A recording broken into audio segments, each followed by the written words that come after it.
Go ahead. I got a good question for you, Walt. You were talking about flying with Robin Olds a lot. Do you have any memorable stories about Robin, any missions that are Well, we come flew to mind? missions with him, but the most exciting thing I had with him, we had a P-38 and it made it into a droop snoot with a bombardier set in front. Well, we used that as a passenger plane in the base there, so I got in the droop snoot portion of it, and Robin got in the seat, and we were going up to Scotland in it. And he slow rolled that thing with me in that front seat. I mean, it was Probably not very pleasant. Oh, it wasn't. What did the We had dri- a seat belt on, of course. Yeah. But that was really a strange feeling, being in the nose of that thing and he slow rolled it. What were you going up to Scotland for? Well, we were going up to a meeting up okay. there, yeah. We were in the 2nd Air Division, and that's where the headquarters were. Oh, I see. There. Okay. Well, now when I was in the Air Force, after every meeting, there was some drinking going on. A lot of drinking going on.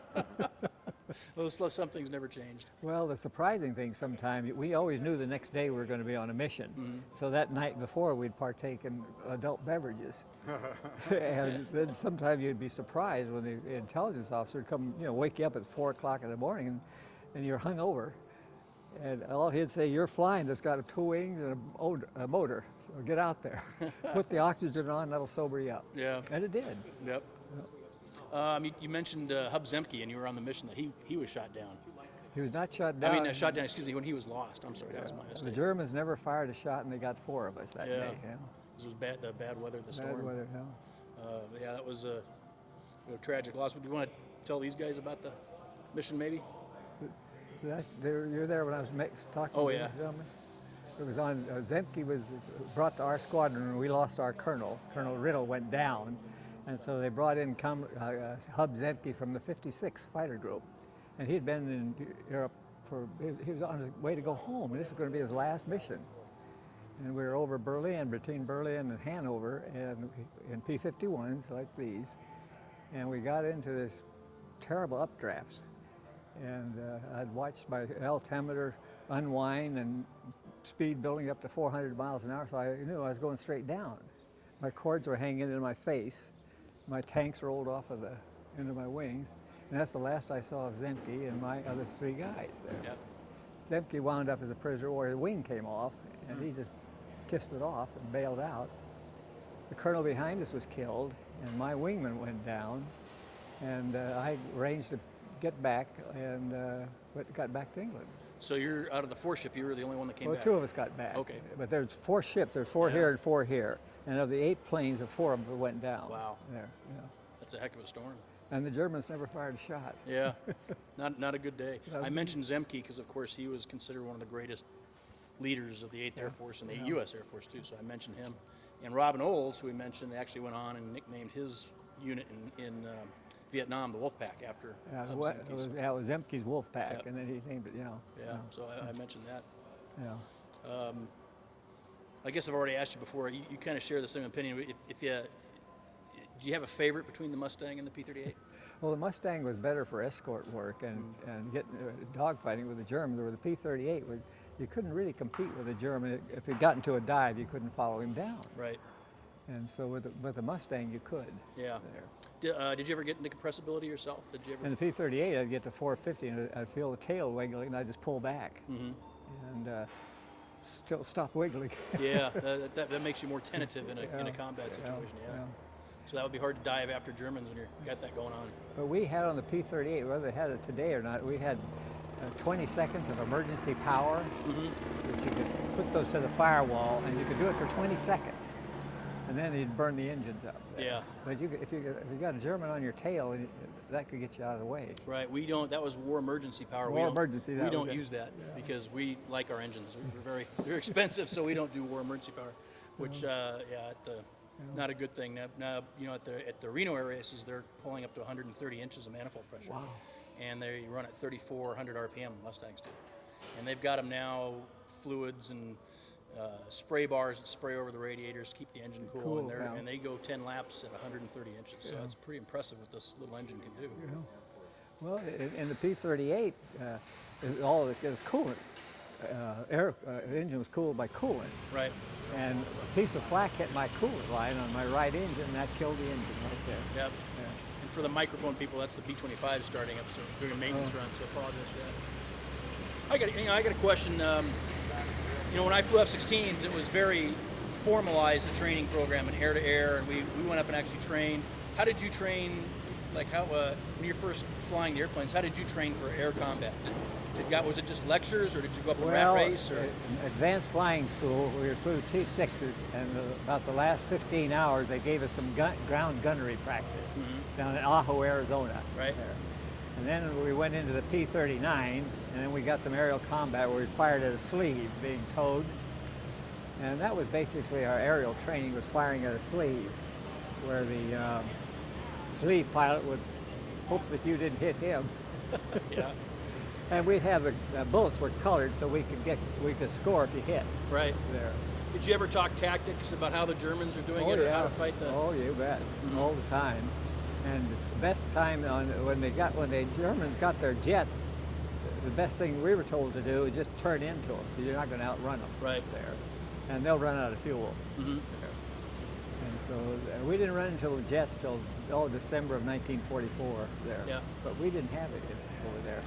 And I know every time we were in training or did a fight, every single one was different. There's no set, air-to-air fight, because it's always different. But did you have any against the 109 or the 190, the Focke-Wulf or the Messerschmitt? Did you have any pre-planned ideas of how you wanted to go about it, if you could? Because I know sometimes it started and you weren't necessarily at an advantage. The thing, I guess we were really drilled in our head. If you were the wingman, you stayed with your leader.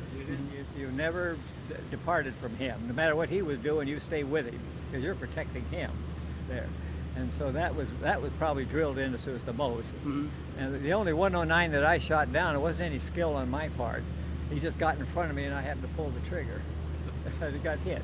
Well, we used to say in F-16s, I'd rather be lucky than good any day. Right. But we flew the same thing. You always stayed with your leader, and you always fought as a two-ship. If you found yourself alone, you went home. Yeah. So that didn't change. That could happen many times. When, you get into a fight, and then you're all mixed up and scattered all over the sky, and then suddenly you find yourself alone and on the way home. And the meteorologist used to give us if the sun was out, we'd mark on the back of our hand where the sun should be in relation to our tail. If the sun was there, then we were headed for home, because our gyros were all tumbled by then. And so we'd look at our hand and see where that sun is if it was out. Oh, no kidding. If it was cloudy, it didn't work. I was wondering about that. Yeah, how you'd navigate, because you didn't have any radio navigation, or you had to either know landmarks or. So it would get us to hit the English coast somewhere there. Or if you're heading way up in Germany, it would get you to Sweden, maybe. Mm-hmm. That's interesting. I never heard that. That's kind of cool. What other? I've got about a zillion questions I could ask you about flying fighters, but I might go into the way technical. We were talking about gun sights earlier, and you had the K-14 that had a ranger on it, so you could tell ranging. And well, it had the circle, Yep. that we would get the wingspan in the circle, and then you could shoot. And if you were slipping or skidding, you wouldn't hit it, even if he was in the circle. And if you were slipping and skidding, you weren't coordinated, then you wouldn't hit him. I've heard a couple of the P-38 veterans mention that they would use split throttles, especially defensively. If a guy was behind you, you could chop a throttle and kick a rudder, and the airplane would do weird things. Well, I never tried that, but I suppose you could. Yeah. Well, we had combat flaps that we could hit the combat flap, and it would lower them about 20 degrees, and that would give you a real tight turning radius. And so we would use those occasionally. Right. And we'd use those to take off, too. Mm-hmm. Oh, okay, so you take off with those flaps down. Yeah, we'd have maybe 1,000, 1,500 gallons of gas on board to take off. And that's a lot of gas for a fighter. Yeah, it is. Take off. You mentioned patrolling on D-Day. Do you have any stories of the invasion or watching the invasion? Well, I watched the whole thing, but we didn't see one German. Yeah. Because Eisenhower wanted to control the skies, and we did. We would fly 2 and 3 missions a day, each of us, and it was almost around the clock. From double daylight savings time was light till 11 o'clock at night over there. And so we were flying up and down that beachhead from Calais to Bordeaux, which is a 200-mile run, and just keeping the Germans out of the sky. And there was probably 300 or 400 of us doing this. Wow. So Eisenhower wanted to control the sky, and he did. So I imagine before D-Day, you were most of your tasking in the week before D-Day was to go after bridgeheads and things like that, air to ground. Behind the beachhead. Yeah. And try and soften boats it up. on the Rhine River, because they were bringing the troops up, the German troops up. Okay. And any trains, you hit trains, because they were all transporting troops, and in the trains. And marshalling yards were good targets. And bridges, I could never hit a bridge. I'd dive bomb one, but I never knew where the damn bombs went. I just let them go and it went somewhere. Yeah. Because we didn't want to bring them home. Right. To come home. I understand that, You yeah. know. That's interesting. What, you said you shot the one Messerschmitt down. How many times did you encounter the Germans? Oh gosh, well, I suppose we were about 10 or 15 different dogfights over my time. What was your impression of the Luftwaffe pilots? Well, they were pretty darn good. We were told that we were told we wouldn't shoot another German down in a parachute. And I think that the Germans had that rule too. They honored it anyway. And I don't think I had any incident of shooting any of us down in a parachute there. Well, that's good. There. It's nice to hear. So yeah, it was. But Now, they were still in your time. They're relatively competent still. And they were, well, the advice to us: if you get caught, the best place to get caught is by the Luftwaffe, not the SS troops. right. Yeah. Or the civilians maybe even. Or the civilians, because they'd club you to death. Yeah. You know, but the Luftwaffe would take pretty good care of you. Now, Zemke, when he was a prisoner of war, he could speak German fluently. And so he and the German commander was about like that in the camp that he was commander of there.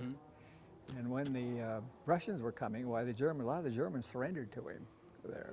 The Germans didn't want that Russians to take them. The Russians would, you know. Right. Yeah, that was a brutal time on the Russian front. Yeah, they didn't want to be there. So anyway, he was quite a guy, and he just passed away maybe 5 years ago. Yeah, I think. something like that. Maybe a little more. Maybe a little more. Yeah. He was in a Walnut Grove up in. I'm getting older, so it's probably been 10 years now. So yeah, you still seem pretty young. Well, I was 19, 20 at the time, and Zemke was 27 or 28, so he had a good 8 or 9 years. He was on the me. old man. He was the old man. Yeah. Well, the oldest guy in our squadron was our flight surgeon. He was a 35-year-old doctor from a baby doctor from Moorhead, Minnesota. Son of a gun. Obstetrician.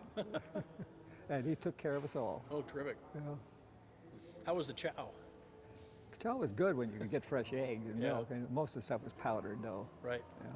Now your base was probably a leased farmer's field, and they Well, made it was an RAF station in World War. Yeah. So you actually had a real station. Oh there. yeah, we had Well, a that good was station. Yeah. And what was the name of your base? Wadasham. There, and it's an RAF station today. Oh, you know, I think that's right. I do remember that. You know. So you actually had some pretty good digs compared to some of the. Yeah, we fighter slept groups. in a clean bed and a warm room. Better than those guys in the 9th Air Force. Yeah. They slept in tents in the snow. Right. You know. So it was better to be in the 8th Air Force there. Yeah, I've talked to some 9th Air Force guys. They're a little bit jealous. Some Well, of them don't have very kind words to say about the 8th Air Force. Well, their and the living Preston conditions were, well, General Cosada was the commanding general, Pete guys. Cosada, Pete Cosada, yeah. of the 9th Air Force. And he was a good general, and he was well liked from what I understand. I had friends that went to the 9th Air Force. Just by the luck of the draw, I went to the 8th. I had no control over it. Right. And so, but I was happy I didn't go to that 9th. Right. Now, you know, when you're in flying school, you probably flew Stearmans and then T6 or Stearman. BT-13s, BT-13. T6s. And AT-9s, and then the T6, and the 322s. Did you know you were going to go? You knew you were going to go P-38s. I didn't know that, just the luck of the draw again. Okay. How would they select you, fighter pilot versus bomber pilot? Who knows? I have one friend that thinks it was. I think it was by height. Well, So I don't know. in the P-39, it took a fairly small guy to get into that thing to begin with there. Although I never flew it in combat, it was just in training Right. there. But and I didn't have. I wanted to fly the P-38, but I had no idea where they were going to send me. You know, Right. You don't. And even when I went overseas, our orders came to Camp Kilmer, New Jersey. Well, we're not going to the Pacific. We're going to Europe. Yep. And you were the 479th was the last fighter group of the 8th Air Force. That's right, the last one. To prepare for D-Day and Yeah. get ready for that big push. Yeah. So, interesting history because guys like Olds, became, very famous in Zemke, and Yeah. there were some big names from history. So Yeah, I'm all out of questions, but it's been a pleasure, Walt. Thank you so much. You bet. I appreciate it. And your name is? My name's Chris Fahey, and I'm a pilot/volunteer for Planes of Fame Air Museum and a mechanic. And I've been hanging around here since I was 16 years old. So, and I fly the airplanes, ex-Air Force. I'm a Delta pilot now. So, except for F-16. Very good.